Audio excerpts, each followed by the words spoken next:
পুরুলিয়াতে ডে 2-তে আমরা ঠিক করেছিলাম অযোধ্যা পাহাড় পুরো ঘুরে দেখব।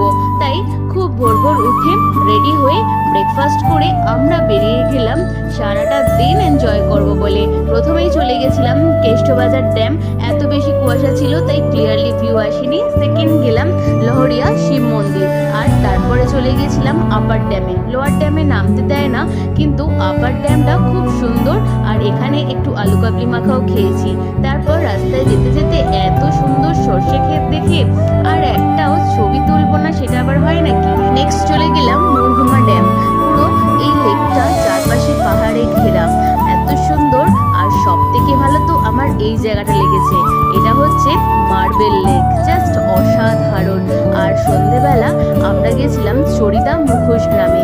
এখানে এক একটা শিল্পীর হাতের কাজ জাস্ট দুর্দান্ত। সন্ধেবেলা রিসর্টে ফিরে এসে আমরা জমিয়ে খাওয়া দাওয়া